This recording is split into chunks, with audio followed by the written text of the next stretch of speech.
I know you might think it's a certain theme or a certain content or a certain intrusive thought that is the true bother or source of your stress.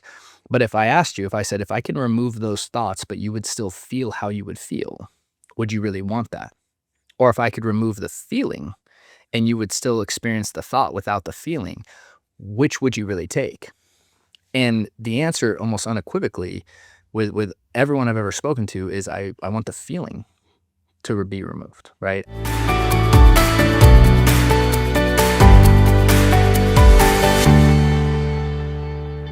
All right. Hey, my friends, and welcome to today's episode. And I just want to start this off by wishing everyone a happy 2026. I'm really excited to move into the new year, and we have a lot of fun stuff planned. And so today I want to talk about 5 tips, right, that really help when it comes to anxiety, mental, and emotional stress, right? And so I want to go through 5 specific things to kind of start the new year, and really putting these things into practice are things that you can really do on an ongoing basis to really make sure that this doesn't run your life and that you are ultimately in control of your life. So let's go ahead and start off with number 1, and that is we have to stop trying to get rid of the anxiety, right?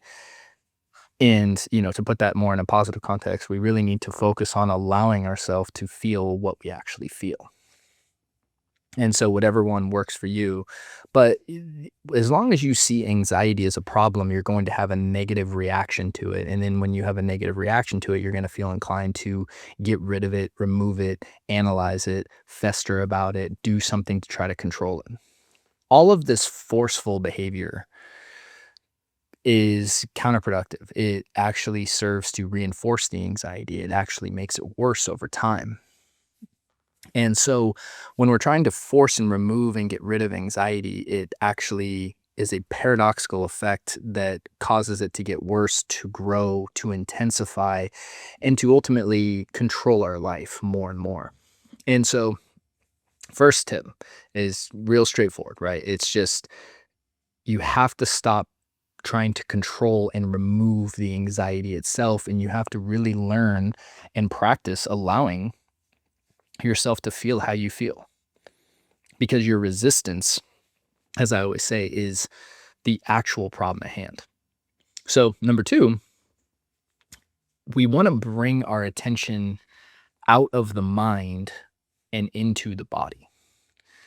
So, when we have emotion and we have a bunch of, energy going on, a lot of people who deal with OCD, anxiety, psychological stress, any kind of emotional dysregulation, really, they have a fear of emotion itself, right? And so they flee the emotion by going into the mind to analyze, ruminate, think, uh, you know, count, distract, right? Daydream, whatever. All these things are compulsions. They're ways you escape the feeling to go into the mind. And so one of the things that we need to do, and one of the main aspects of AAA response that I walk people through in TBC or in my book, is getting out of the mind and again into the body, like bringing your awareness out of the thoughts, out of the intrusive thoughts, out of the content, out of the mind in general, and being able to locate what you're truly feeling in the body. And so that is definitely step number 2. Um, Step number 3 is, or the third tip, and this is really kind of building on what I was just saying, or really the first 2. It's remove yourself from the story altogether, right? Like, don't just ignore what your mind is saying, ignore thought, ignore the story about this is urgent, I need to address this, and actually connect to the sensations that you're experiencing in the body. Because at the end of it, right, what you really want more than anything is to feel differently than how you're currently feeling. I know you might think it's a certain theme or a certain content or a certain intrusive thought that is the true bother or source of your stress. But if I asked you, if I said, if I can remove those thoughts, but you would still feel how you would feel, would you really want that? Or if I could remove the feeling and you would still experience the thought without the feeling, which would you really take? And the answer almost unequivocally with everyone I've ever spoken to is I want the feeling to be removed, right? I can't handle the feeling itself. And this is why it's a skill, right? It's, like this is not fear and anxiety is not a disease you have. It's a skill, right? That you learn to practice to connect to and feel through an emotional experience. That that is the center, point of what I teach in TBC, right? Is that emotions can be experienced through, and they aren't a disease. So, believing that anxiety is a disease or this thing you have that other people don't have, it sets you up for, again, resistance. It sets you up for failure, in the sense of you're going to do things to try to get rid of it that are going to perpetuate it, like I explained in point one. But the main thing that I wanna really stress here is we need to drop all thought and story about this and really learn to connect to what I'm truly experiencing right now, which is, again, often things like, again, a tight chest, shortness of breath, right? Weak knees, sweaty hands, right? Like, what am I actually experiencing right now? Step 4, and this goes into thought 2, because again, so much of anxiety, what happens is when people try to escape anxiety, they get into the mind. And so one of the reasons that I'm stressing, like get out of the mind is because there is so much urgency created around thought for people with OCD, anxiety, and psychological stress. So the content of the thought, meaning the topic or the intrusive thoughts that the person's experiencing, they get so focused on the thoughts themselves and trying to control and get rid of and remove and fix and analyze, and they're thinking and thinking and thinking and thinking that they think if they come up with this perfect answer or they get the exact amount of certainty or something happens in their mind that ultimately that's going to handle the feeling itself. And that's the trap. That's what creates the loop that I talk about, right? The more and more you feed that loop, the more that's just going to grow and grow and grow and grow. And so we really need to remove the urgency from whatever your mind is saying and getting out of that conversation.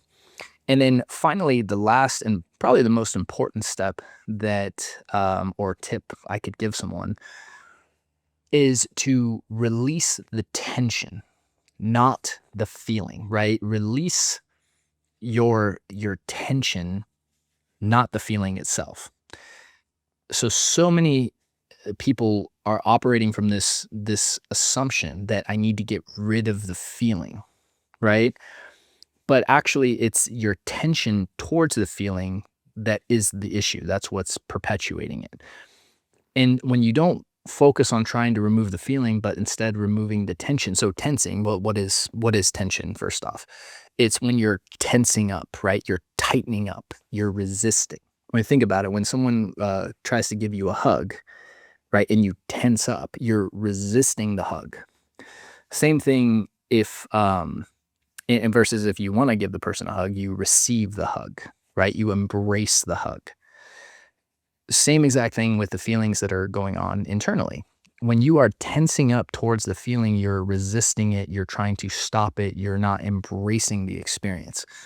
So, releasing is not getting rid of the feeling, it's getting rid of the tension that you're bringing to the feeling.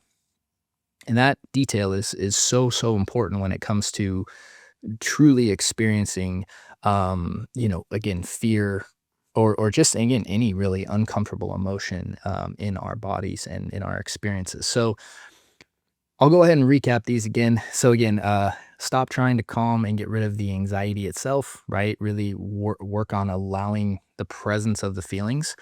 Number 2 was to bring your attention out of the head or out of the mind and really directing your attention in the body. Number 3, dropping the story, right? And then number 4, removing your urgency from the thought. And then number 5, releasing the tension, not the feeling, right? The tension towards the feeling, not the feeling itself. So Yeah, so I just wanted to kind of, create this today and give some tips out today to start the new year, start 2026 right. And again, if you are looking for help and guidance with implementing this in your life, or if you feel like this year is your year to finally say, hey, look, I'm done managing and coping with this, and I really am ready to reclaim my life from this and take full control of my life. We'd love to help you and support you on that journey. And all you would need to do is just head over to Restored Minds and fill out an application, or you can click on the links below. We also have some great resources down below for you as well. So with that, wishing you all a great day and a great year, and I look forward to seeing you on the next episode. Talk soon. Hey there, this is Matt Cotty, and I just want to say thank you for taking the time to watch that episode. And if you found it helpful, we have some other episodes available for you as well that we've linked here. And if you're looking for additional resources, I have links down in the notes, or you can head over to restoredminds.com/start to get started with some new free resources that we have available. Thanks so much, and look forward to seeing you soon.